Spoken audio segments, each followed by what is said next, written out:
Hey everybody, welcome into the teacher onboarding video for the Student Pulse program, where we focus in on student wellbeing for learning. In this quick video, we're going to step through the why, what, and how of the Student Pulse program. Kicking off with the why, of course, we know that student wellbeing is really important.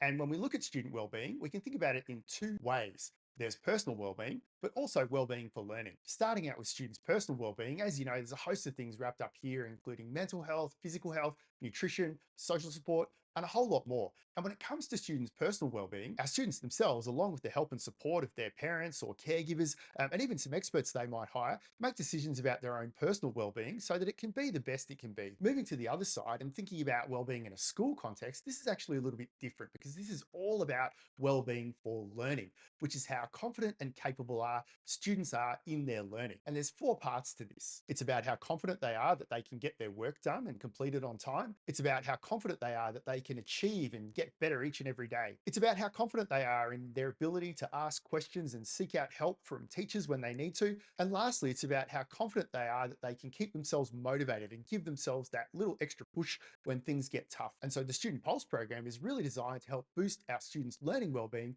or well-being for learning. So if we take a look at the program, there are three key elements that work together to help boost student well-being for learning. There's the weekly pulse survey, super quick and easy, whole class snapshots of the data, just tracking how that's all going, and structured in-class activities around goal setting using learning passports and booster activities. Let's start by having a look at the quick pulse survey that students are sent every week.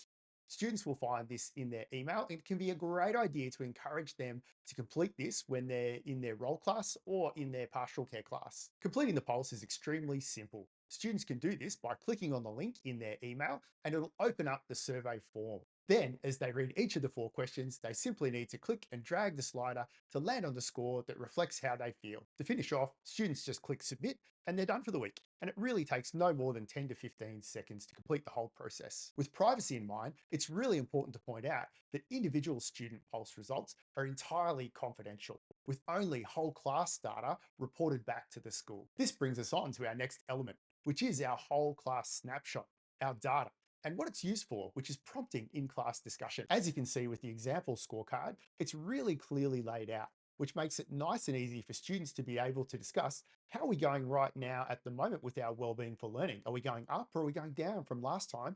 And what do we need to do about that? It's also really easy for classes to break down each of those four elements of wellbeing for learning so they can get really focused on which of the elements that they would like to improve on most. Importantly, to help guide these discussions, teachers can access age-appropriate lesson plans that have been developed by expert educators. For more on this, check out the dedicated training video in the link below. This brings us on to the last of the three elements, which are our learning passports and our in-classroom booster activities.